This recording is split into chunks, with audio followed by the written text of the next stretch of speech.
3 weeks of deafness changed my life forever. Not because I lost my hearing, but because I got it back. When you can't hear, people think they can say anything. My daughter thought so too. And what I heard when I came home from the hospital made me wish I could still be deaf. But it also gave me the perfect opportunity for revenge. Before we continue, please subscribe to the channel and let us know where you are listening in the comments.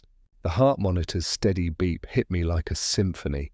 After 3 weeks of absolute silence, that simple electronic pulse sounded more beautiful than any music Margaret and I had ever danced to. I pressed my palm against my chest, feeling my own heartbeat synchronized with the machine's rhythm. "Mr. Brooks," Dr. Chen's voice came through crystal clear, not muffled, not distant, perfect. "Can you hear me now?" I nodded, afraid that speaking might break this miracle. The hearing test headphones still pressed against my ears, and every tone, every whisper, every breath registered with stunning clarity. My hands trembled as I pulled them off. It's all back," I whispered, then louder, marveling at the sound of my own voice. "Everything," Dr. Chen smiled, making notes on her tablet. The stylus scratched against the screen. Another sound I'd forgotten existed. The inflammation has completely subsided. Your hearing is now testing at normal levels across all frequencies. 3 weeks ago, that construction site accident had stolen my world of sound. The falling beam hadn't hit me, but the pneumatic drill's malfunction next to my ear had created some kind of temporary damage. Complete deafness, they'd said, maybe permanent. But here I was, listening to the hospital symphony. Elevator dings, footsteps in the corridor, distant conversations, the whoosh of automatic doors. Jessie would be so surprised. She'd been taking such good care of me, moving into the house to help while I recovered. My heart warmed thinking about her reaction. "I need to call my daughter," I said, reaching for my phone. "Actually, let's complete the discharge process first," Dr. Chen said. "We want to make sure everything's properly documented." I signed papers with shaking hands, barely reading the words. The pen scratched against paper. Another forgotten sound. The nurse, Patricia, explained my follow-up appointments, but I was only half listening. I kept thinking about Jessie's face when I walked through the front door and called out her name. "Take it easy for the first few days," Patricia was saying. "Your brain needs time to readjust to processing all these sounds again." I thanked them both and walked toward the elevator, my footsteps echoing in the hallway. Each sound felt like a gift being unwrapped. The elevator doors opened with a soft chime, and I stepped inside, pressing the button for the parking garage. Even that tiny click seemed profound. My Honda Civic waited in the same spot where Jessie had dropped me off 3 weeks ago. I'd been so scared then, facing the possibility of permanent deafness. Now starting the engine, I nearly laughed at the familiar rumble. The radio came on automatically, or some classic rock station Margaret used to love. "Everything happens for a reason," I said aloud, repeating something Margaret used to tell me during hard times. My voice sounded strange in the car's enclosed space, but wonderfully clear. The 15-minute drive home passed in a blur of rediscovered sounds. Traffic hummed around me, other engines revving, brakes squeaking, horns honking in the distance. I'd forgotten how noisy the world was, how alive. My neighborhood looked the same as always. Neat, suburban houses with their carefully maintained lawns and driveways. Mrs. Peterson was gardening next door, her rakes scraping against the concrete. 2 houses down, children played in their backyard, their laughter carrying on the March breeze. A dog barked somewhere, and another answered from across the street. I pulled into my driveway and sat for a moment, looking at the 2-story colonial house Margaret and I had bought 30 years ago. Jessie's car was parked beside the walkway. She must be inside, probably preparing dinner or watching her afternoon shows. My hand hesitated on the door handle. Should I call out as soon as I entered, or should I surprise her? Maybe find her in the kitchen and just start talking normally, watch her face transform with joy and amazement. I decided on the surprise. Walking up the front steps, I heard voices from inside. Jessie and Chris talking in what sounded like the kitchen. Perfect. I could surprise them both. I slipped my key into the lock as quietly as possible and eased the front door open. The voices became clearer as I stepped into the hallway. God, that old burden is back home again. Jessie's voice carried from the kitchen, sharp with irritation. I froze, my hand still on the door's knob. The words hit me harder than that falling beam ever could have. Burden. Chris's voice followed, equally clear. At least the insurance money helped with his medical bills. Could have been worse. My legs felt suddenly weak. I pressed my back against the hallway wall, hardly breathing. This had to be some kind of mistake. Maybe I'd misheard something. My hearing was just returning after all.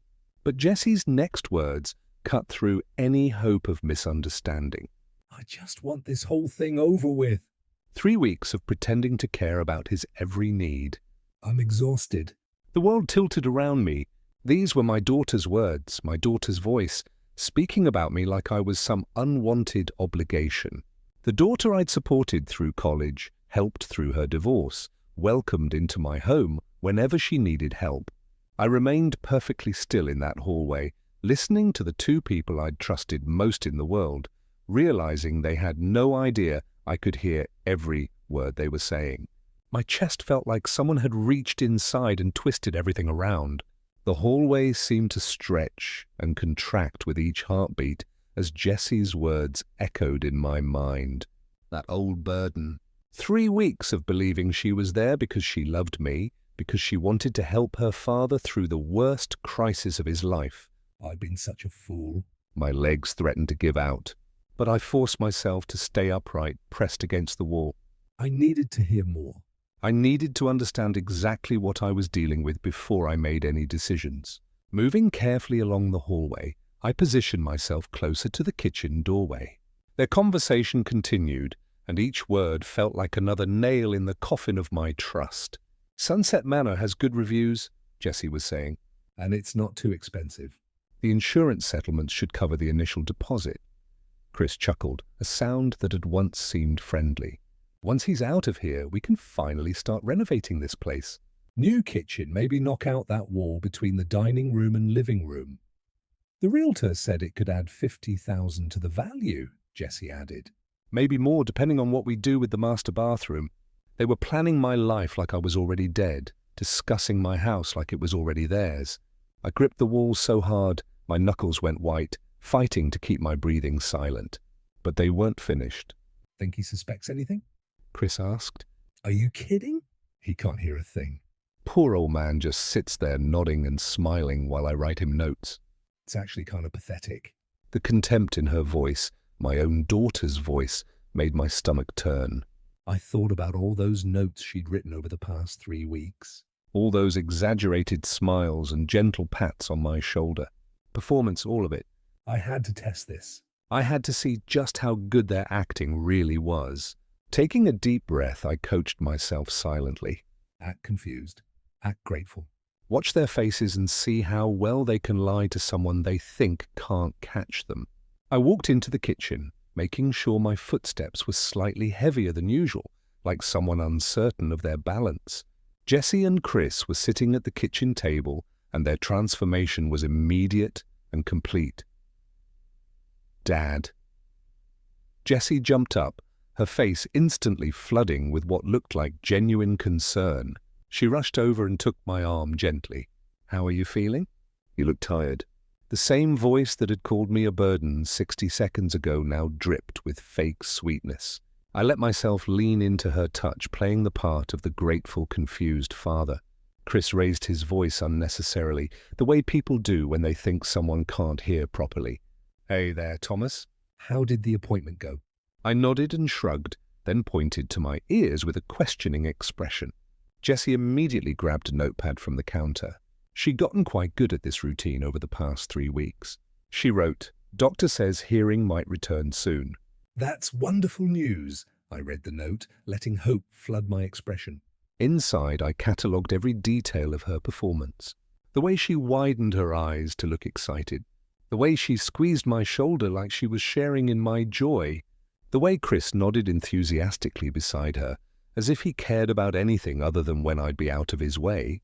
Chris leaned forward and wrote his own note. Maybe we should start looking into care options for when you're feeling stronger. Just temporary until you're fully recovered, Jesse added quickly, writing below his words. Just so you have help with medications and physical therapy. Nothing permanent. I nodded eagerly like this sounded like wonderful news. Inside, I noted how smoothly they'd transitioned from discussing nursing homes for my convenience to presenting it as temporary medical care. They'd thought this through. For the next few minutes, I played my part perfectly. I pointed at things and looked confused when they responded verbally. I nodded gratefully when Jesse wrote down questions about whether I was hungry or needed anything. I even managed what I hoped looked like a tired but contented smile when Chris patted my back and wrote, "We're so glad you're okay." Every gesture felt like swallowing poison, but I forced myself to maintain the performance. I needed to know more. I needed to understand exactly what they had planned and how long I had before they tried to execute it. Finally, I pointed upstairs and wrote my own note, tired, going to rest. Jesse hugged me, actually hugged me, and said loudly, "Of course, Dad, you rest as much as you need to." I walked slowly toward the stairs, feeling their eyes on my back. Just before I reached the first step, I heard Chris's voice, much quieter now, but still perfectly clear to my restored hearing. He bought it completely. I climbed those stairs one deliberate step at a time, my hand gripping the banister to keep from shaking.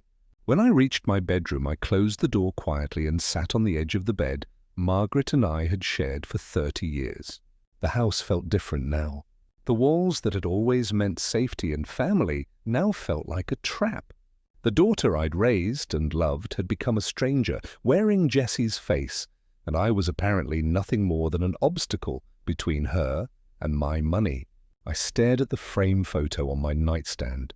Jessie at her college graduation, her arm around my shoulders, both of us grinning at the camera. That girl was gone if she'd ever really existed at all. But I was far from helpless. They thought they were dealing with a confused, deaf old man who would gratefully accept whatever scraps of care they threw his way. They had no idea what they'd awakened. Margaret's wedding ring still sat in the small dish on my nightstand. I picked it up with trembling fingers, remembering how she used to twist it when she was thinking. She would have known what to do about Jessie.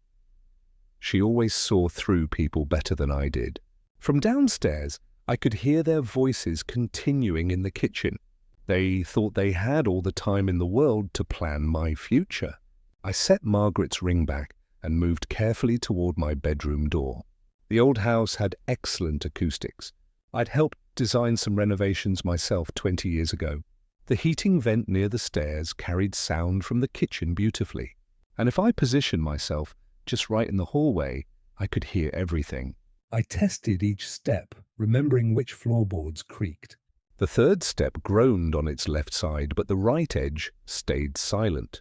Knowledge from decades of living here, now serving a purpose I'd never imagined. Sunset Manor is $4,800 monthly, Chris was saying, when I reached position. But the Medicare covers most if we get the right medical evaluations. Why wait 2 months?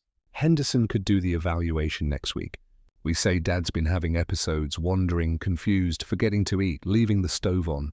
Standard dementia stuff. Jessie paused, and I found myself holding my breath. That could work if we document a few more incidents over the next couple weeks. Exactly.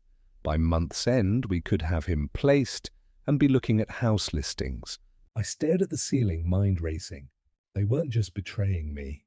They were planning to erase me, strip away my independence, my dignity, my home, everything that made life worth living. But they'd made one crucial mistake. They thought they were dealing with a helpless, deaf old man who would accept whatever fate they chose. They had no idea that every word they spoke was building my case against them. I reached for my wallet and pulled out a business card I'd kept there for 3 years. Robert Henley, attorney at law. He'd handled Margaret's estate and had been encouraging me to update my own will. Tomorrow, I would call Bob. Tonight, I would listen to every word they said. They wanted to play games with an old man's life. I was about to show them exactly how dangerous that could be. The business card felt substantial between my fingers as I walked to my study, the room where I'd managed our family finances for 30 years. Robert Henley's number was printed in conservative blue ink matching the folder where I kept important documents. I pulled open the filing cabinet and began searching through years of organized records, bank statements, tax returns, receipts, the paper trail of a life spent providing for others. What I found made my chest tight with pain. Jessie's wedding receipt, $35,000. I remembered cashing out part of my 401k, working overtime for months to rebuild what I'd lost. "Make it perfect, Dad," she'd said. Mom would have wanted everything beautiful. Student loan statements. $28,000 in payments I'd made after her graduation. Jessie crying in my kitchen, 20 years old and terrified. "Dad, I can't finish school. The debt is too much." I'd written those checks without hesitation. Apartment down payment, $15,000, another chunk of my retirement. Another sacrifice made gladly because she was my daughter and needed help. But here was something else. Margaret's medical bills from those final months. $67,000 in treatment insurance hadn't covered. Bills I'd paid alone while Jessie found excuses to stay away. "I can't handle seeing her like this, Dad." The numbers blurred as my hands shook. Over $100,000 given freely to a daughter who now called me a burden. I pulled out a photo from Jessie's college graduation. She stood between Margaret and me, arms around both our shoulders, smile radiant with possibility. "I couldn't have done this without you, Dad," she'd whispered. "I'll never forget how much you sacrificed." The memory triggered others, flooding back like water through a broken dam. Jessie at 19, sobbing over student debt. Everyone else has parents who can help them. Not thinking about the extra shifts I was already working, the vacation I'd cancelled to afford her textbooks. Jessie at 25, planning her wedding. "You'll always have a home with us, Dad, always. That's a promise." Chris nodding beside her, his thank you rehearsed. Even then, Jessie at 32, missing Margaret's funeral planning because Chris had a work event. "You understand, don't you?" It's a big promotion opportunity. Mom would want him to go. Standing alone in the funeral director's office while my daughter worked 2 states away, and Margaret in those final weeks asking the question that broke my heart. "Where's Jessie today?" Me lying with practiced ease. "She'll come tomorrow, sweetheart." "She's just busy." Margaret nodding, accepting the lie because she wanted to believe her daughter cared. The pattern was clear now. Jessie taking, always taking, while offering promises as currency for future needs, and me enabling every request because I confused generosity with love. I opened my current bank statement and compared it to nursing home costs. Sunset Manor at $4,800 monthly would consume my savings in less than 4 years. But that wasn't their concern. They wanted the house money up front for their new life in Whitefish. When had Jessie last called just to talk? When had she asked about my day, my health, my loneliness? Every conversation ended with a request. Help with Chris's car payment, loan money for vacation, contribute to their anniversary cruise. Margaret had seen the truth even then, had tried to warn me in her gentle way. "You're creating a dependency, Thomas." Jessie's voice carried clearly through the vent. The realtor said we could get at least $470 for this place. After the mortgage payoff, that leaves us $320 for the down payment on that house in Whitefish. My house, the home Margaret and I had built our life in, where we'd raised our children, where she'd taken her last breath. They were discussing it like a commodity. "What's the timeline?" Chris asked. 2 months, maybe less. We need to establish a pattern of incompetence first.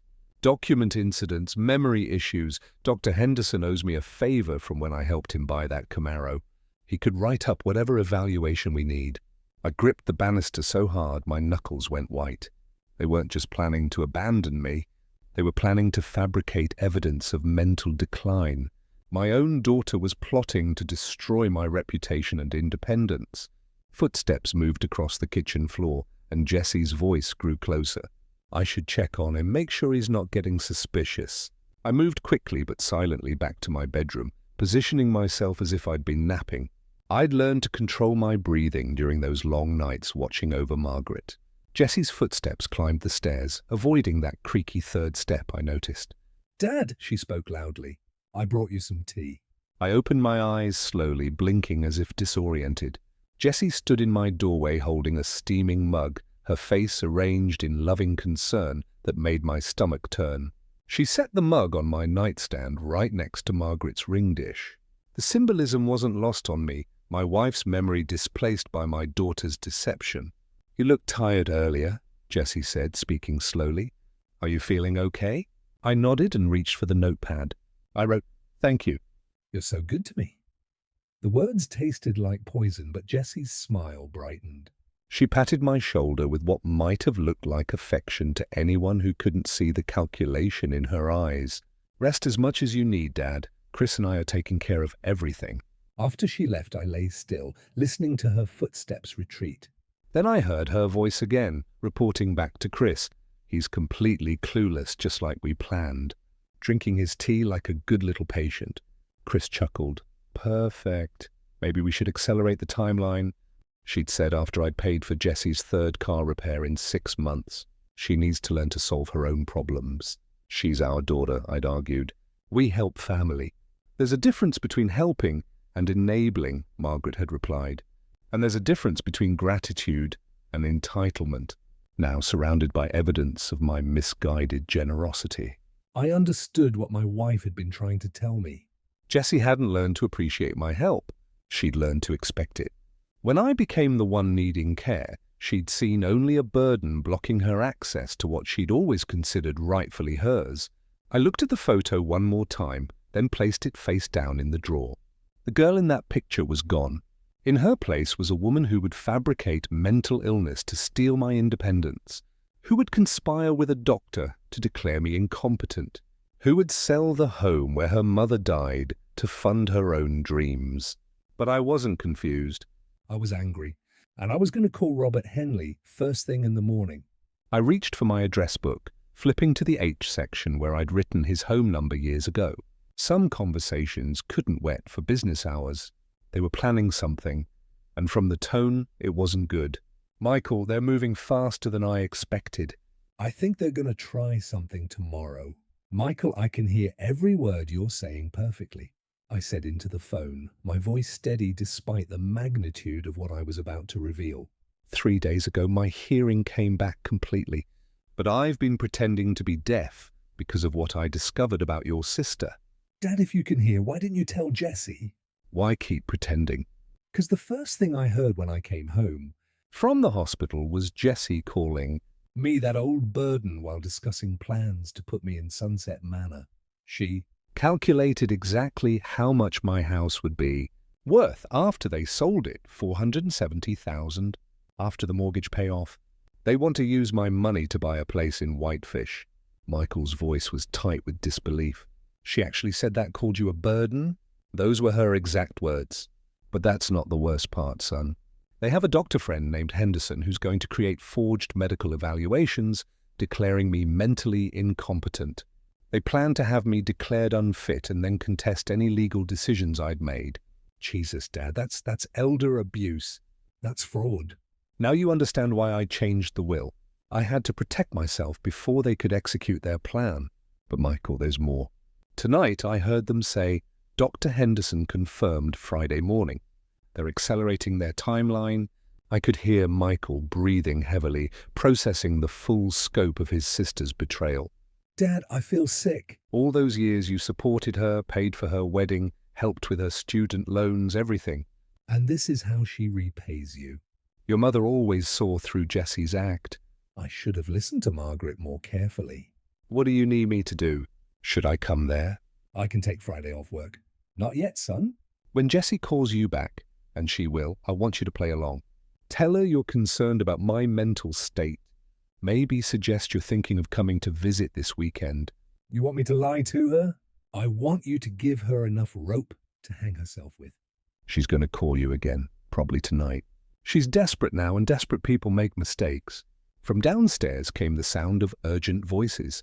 I pressed the phone closer to my ear. Hold on, Michael. They're planning something. Jessie's voice carried clearly up through the heating vent. Dr. Henderson confirmed Friday morning at 10 CED. He'll do the evaluation here at the house.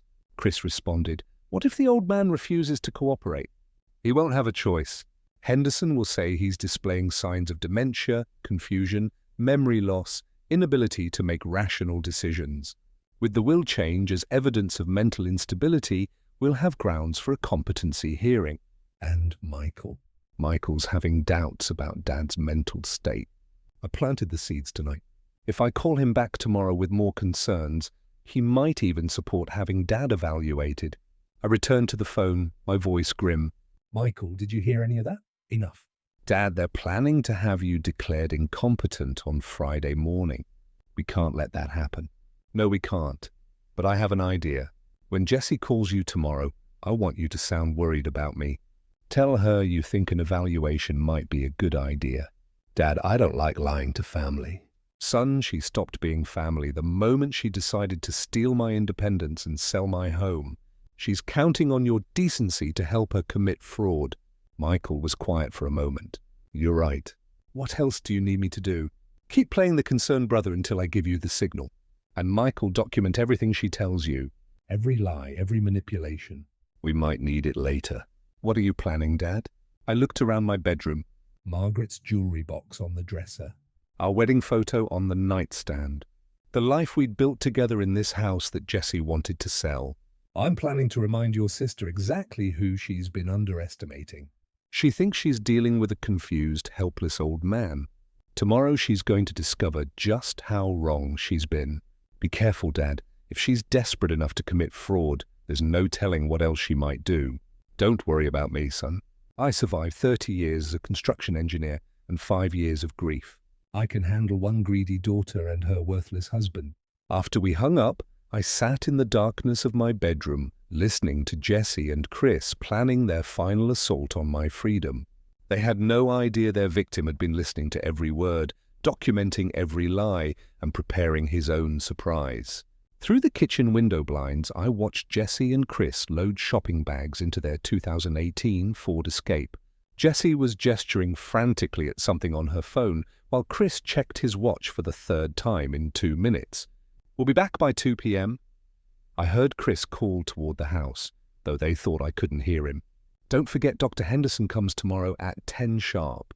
Jessie's voice carried across the driveway in that artificially sweet tone she'd perfected over the past few days. Dad, we're going shopping. Back soon. I remained motionless behind the blinds until their car disappeared around the corner. Then I allowed myself a smile. 3 hours, more than enough time to prepare their farewell gift. I walked slowly through the house, taking inventory. Jessie had made herself quite comfortable in the guest bedroom she'd claimed as her own. Her dresser drawers overflowed with expensive clothes, silk blouses, designer jeans, jewelry that glittered even in the dim light.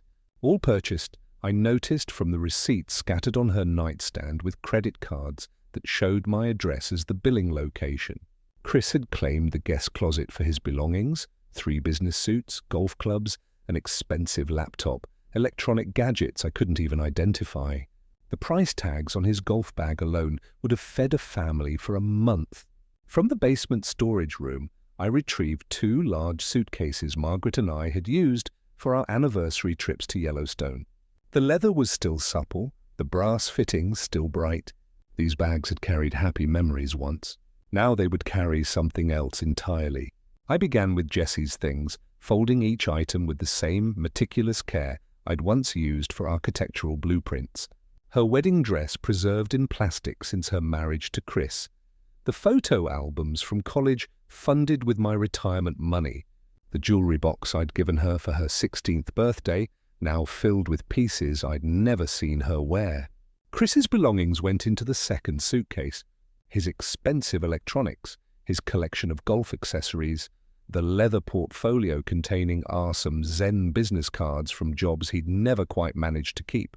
Everything they'd brought into my house, everything they'd accumulated while living under my roof and planning my downfall.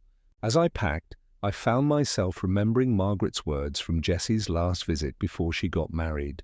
That girl takes everything you give her and asks for more. When will it be enough, Thomas? Never, I said aloud to the empty room. It will never be enough. I carried both suitcases to the living room and positioned them prominently in front of the couch where they couldn't possibly be missed. The sight was striking. 2 pieces of expensive luggage sitting like silent accusations in the center of the room. My phone buzzed with a text from Michael. How are you holding up, Dad? Still planning for this afternoon? I typed back, everything ready? Wish me luck? His response came quickly. You've got this. She deserves everything that's coming to her. I settled into my recliner with the newspaper, positioning myself where I could see the front door clearly. The living room looked perfect, my 2 chairs, Margaret's china cabinet, the family photos on the mantel, and those 2 suitcases sitting like monuments to betrayal in the center of it all. At 1:45 p.m. I heard the familiar sound of their car pulling into the driveway. Car doors slammed, followed by Jessie's laughter about something Chris had said. Shopping bags rustled in their hands as they approached the front door. I took a deep breath and lowered my newspaper slightly, positioning myself for the performance of a lifetime. The key turned in the lock. I think we got everything for tomorrow's. Jessie's voice cut off mid-sentence as the front door swung open. The sound of shopping bags hitting the hardwood floor echoed through the hallway like gunshots. What the hell? Chris's voice was sharp with confusion. Jessie, are these our suitcases? I could hear Jessie's footsteps moving quickly across the floor, her breathing becoming rapid and shallow. Dad, what is this? She called out, her voice climbing toward hysteria. I kept my newspaper raised, savoring every second of their panic while maintaining my pose of an elderly man peacefully reading. And something extraordinary happened. Jessie's voice changed completely, filling with genuine excitement. Oh my God, Chris, he's finally packed. You mean the old man is actually leaving? Chris caught on immediately, his voice lighting up with joy. I can't believe it. Finally. Jessie was practically laughing now. He's going to Sunset Manor. We won't have to go through with the whole Dr. Henderson thing. This is perfect. Chris was pacing now, his footsteps quick and energetic. We can start the renovations next week. Maybe even call that contractor in Whitefish. $700,000, Chris, were finally going to be free. They were celebrating. Actually celebrating what they thought was my surrender, my defeat, my willingness to disappear quietly for my own life. Every cruel word confirmed exactly who they really were. I slowly lowered my newspaper and looked directly at them. No, sweetheart, I said, in a perfectly clear, perfectly calm voice. You are leaving my house. Jessie's face went white as paper. The excited smile froze on her lips before crumbling into an expression of pure horror. Dad, did you hear me? Her voice was barely a whisper. Chris stepped backward toward the door, his eyes wide with the dawning realization of what my clear speech meant. Thomas, how long have you been able to hear? I stood slowly from my chair, my joints feeling stronger than they had in years. Every single word since I got home from the hospital 3 days ago. Jessie's hand flew to her mouth. You heard everything we said? Every conversation about me being that old burden, every discussion about selling my house, every plan to have me declared incompetent so you could steal my life. Chris's face had gone from pale to red. Thomas, we were just frustrated. We didn't mean you meant every word. I cut him off. I know exactly who you are now, Chris, both of you. Jessie's eyes filled with tears, but I could see the calculation behind them. Dad, we can explain. We were just worried about you. We thought you needed more care than we could provide. You calculated losing $700,000 of my money like it was already yours, I said, my voice steady and cold. You planned to have me declared mentally incompetent using forged medical evaluations. That was Chris's idea, Jessie pointed at her husband desperately. I would never do that to you. You called me a burden, Jessica, in my own house while planning to steal my independence and sell my home. Chris's shock was giving way to anger. You can't just kick us out. We have nowhere to go. We gave up our apartment to take care of you. You moved in here because you couldn't afford your own place, I replied calmly. And now you'll learn what it's like to find one without my help. Jessie dropped to her knees beside my chair, grabbing my arm with both hands. Please, Dad, I'm your daughter. I made a mistake, but I love you. I looked down at her, this woman who had taken everything I'd given her and still wanted more, who had planned to destroy my dignity and independence for money. If you loved me, Jessica, you wouldn't have called me a burden. You wouldn't have planned to have me declared crazy. You wouldn't have celebrated what you thought was my defeat. I pointed to the suitcases. You have everything you brought into my house.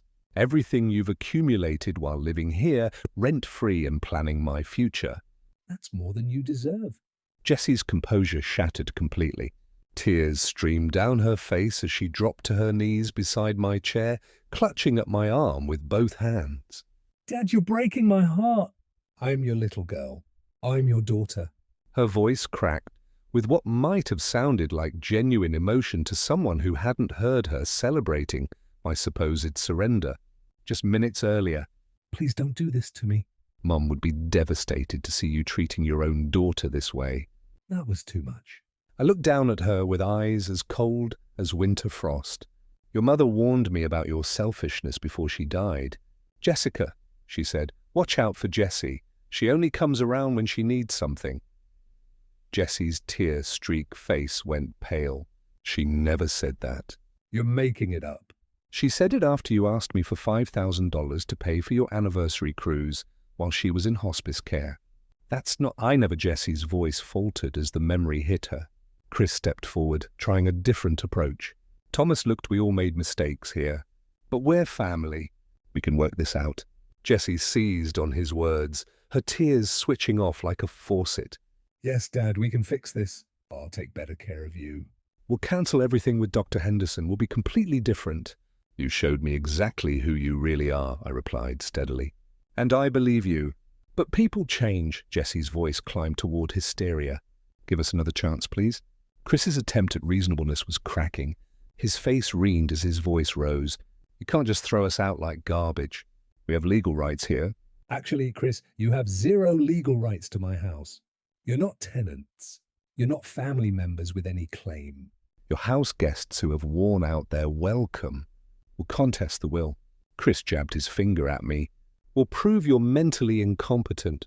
No sane person would disinherit their own daughter. I smiled calmly. Good luck with that.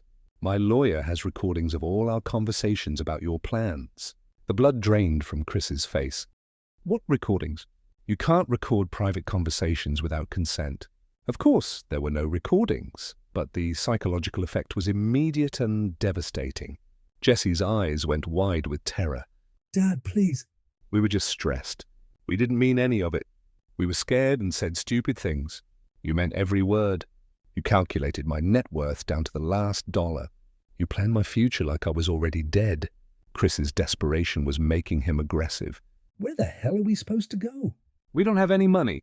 We gave up our apartment to take care of you. You moved in because you couldn't afford rent, I corrected. And that's not my problem anymore. Jessie tried one final emotional manipulation, her voice taking on the wheedling tone she used as a child when she wanted something. Dad, I gave up my whole life to take care of you. I sacrificed everything. I loved Mom just as much as you did. You missed your mother's funeral planning because Chris had a work party in Denver. You told me it was a big opportunity that Mom would have wanted him to attend. Jessie's mouth opened and closed soundlessly. You visited her twice during her final month in hospice. Twice. I was there every day watching her ask where her daughter was. I couldn't handle seeing her like that, Jessie whispered. But you could handle planning to put me in a nursing home so you could sell the house where she died. Something in Jessie's face hardened. The mask of the loving, caring daughter finally fell away completely. Fine, she said, standing up and brushing off her knees. We'll leave, but you'll regret this, Dad. You'll be all alone, and when you need help, we won't be there. I'd been alone for 3 years, I replied calmly. At least now I won't have to pretend I'm not. Chris grabbed one of the suitcases with more force than necessary. This is insane. You're throwing away your own family. No, I said, watching them both struggle with their belongings. You threw away your family when you decided I was nothing more than an obstacle to your inheritance. Jessie picked up the second suitcase, her face twisted with resentment. You'll see, Dad, you'll see what it's like to be really alone. I'm looking forward to it. They moved toward the front door, their expensive belongings weighing them down like anchors. At the threshold, Jessie turned back one last time. If you change your mind, I won't. I cut her off. And don't call me asking for money. The door slammed behind them with a finality that echoed through the house like a bell. I stood at the living room window, watching Jessie and Chris struggled to fit their suitcases into their Ford Escape. Chris had to rearrange bags 3 times, cursing under his breath each time something wouldn't fit. Jessie sat in the passenger seat, staring straight ahead, her face a mask of cold fury. Finally, the car doors slammed shut. The engine turned over, and they pulled out of my driveway for the last time. I watched until their taillights disappeared around the corner, then continued watching the empty street for several more minutes. The silence that followed was unlike anything I'd experienced in years. Not the oppressive quiet of deafness, not the tense atmosphere of hidden hostility, but genuine peace. The house seemed to exhale around me, releasing 3 years of accumulated stress. I walked through each room slowly, noting the absence of their belongings. Jessie's expensive moisturizers were gone from the bathroom counter. Chris's golf magazines no longer cluttered the coffee table. The guest bedroom looked spacious and clean without their clothes scattered across every surface. In the kitchen I found the shopping bags they dropped when they discovered the suitcases. I carried them to the garbage can without looking at the contents. Whatever they'd bought for their celebration of my supposed defeat could rot with the rest of their plans. I sat in my recliner, in my living room, in my house, and experienced something I hadn't felt since Margaret's death. Complete contentment. No one was plotting against me. No one was calculating my worth or planning my future. I was alone, but I was free. My cell phone buzzed. Michael, Dad, how did it go? Are you okay, son? They're gone. It's over. How are you feeling? Are you sure you're all right? I considered the question seriously. How was I feeling? Relief, certainly. Vindication, but mostly I felt light, as if I'd been carrying a heavy burden for years without realizing it. I feel free for the first time since your mother died. I'm proud of you, Dad, standing up for yourself like that. Mom would be proud too. I should have listened to her warnings about Jessie years ago. Maybe, but you gave Jessie every chance to be the daughter you deserved. That's not a failure, Dad. That's love. We talked for 20 more minutes. Michael promised to visit soon. Maybe bring the kids for a weekend. They should know their grandfather, he said. The real one? After we hung up, I made myself dinner, a simple meal of scrambled eggs and toast, and ate it at the kitchen table while watching the sun set through the window. No one complained about the food. No one made sarcastic comments about my cooking. No one calculated how much my meal cost or speculated about when I'd be too old to cook for myself. I thought about Margaret's voice, how she used to say, "You deserve better than that treatment, Thomas." She'd been talking about Jessie even then, though I'd been too blind to see it. After dinner, I walked through the house one more time, this time really seeing it. The family photos on the mantel told a story now. Pictures of Michael and his children, of Margaret and me on our anniversaries, of holidays when Jessie was still young enough to genuinely love her family rather than just their money. I removed the photos that included Jessie and stored them in a drawer, not out of cruelty, but because I wanted to remember the good times without the bitter knowledge of how they'd ended. The mantel looked cleaner somehow, more honest. In my study, I pulled out a legal pad and began making a list. Call the bank about removing Jessie as emergency contact, update my medical directives, schedule lunch with old friends I'd neglected during Jessie's residency, plan a trip to Seattle to visit Michael and the grandchildren. For the first time in years, I was planning a future instead of just enduring the present. As I prepared for bed, I thought about something Margaret used to tell me during our early years together. Some people see kindness as weakness, Thomas, but they're wrong. Kindness is strength, and when you finally stop giving it to people who don't deserve it, that's wisdom. I'd finally learned the difference. In the quiet of my bedroom, I could hear my own breathing, steady and calm. No voices plotting in the kitchen below, no footsteps pacing with barely contained greed, just the sound of a man at peace in his own home. Tomorrow I would wake up in a house where I was wanted, where I belonged, where every decision was mine to make. I smiled in the darkness and slept better than I had in years, and me enabling every request because I confused generosity with love. I opened my current bank statement and compared it to the nursing home costs they'd discussed. Sunset Manor at 4,800 monthly would consume my savings in less than 4 years, but that wasn't their concern. They wanted the house money up front for their new life in Whitefish. My phone sat on the desk, silent and accusatory. When had Jessie last called just to talk? When had she asked about my day, my health, my loneliness? Every conversation for the past 5 years had ended with a request. Could I help with Chris's car payment? Could I loan them money for a vacation? Could I contribute to their anniversary cruise? I thought I was being a good father. I thought I was honoring Margaret's memory by taking care of our daughter. But Margaret had seen the truth even then, had tried to warn me in her gentle way. "You're creating a dependency, Thomas," she'd said, after I'd paid for Jessie's 3rd car repair in 6 months. "She needs to learn to solve her own problems." "She's our daughter," I'd argued. "We help family." "There's a difference between helping and enabling," Margaret had replied. "And there's a difference between gratitude and entitlement." Now surrounded by the evidence of my misguided generosity, I understood what my wife had been trying to tell me. Jessie hadn't learned to appreciate my help, she'd learned to expect it. And when the helping became harder for me to provide, when I became the one needing care, she'd seen only a burden blocking her access to what she'd always considered rightfully hers. I looked at the photo one more time, then placed it face down in the drawer. The girl in that picture, if she'd ever really existed, was gone. In her place was a woman who would fabricate mental illness to steal my independence, who would conspire with a borrowed doctor to declare me incompetent, who would sell the home where her mother died to fund her own dreams. They thought they were so clever, planning my future while I sat upstairs, deaf and docile. They thought they were dealing with a confused old man who would gratefully accept whatever scraps of care they offered. But I wasn't confused. I was angry. And I was going to call Bob Henley first thing in the morning. I reached for my address book, flipping to the H section where I'd written Bob's home number years ago. Some conversations couldn't wait for business hours. Jessie had taught me a valuable lesson about family loyalty. Now I was going to teach her one about consequences. If you like this story, please like this video, subscribe to the channel, and share your impressions of this story in the comments. To listen to the next story, click on the box on the left. Thank you for watching.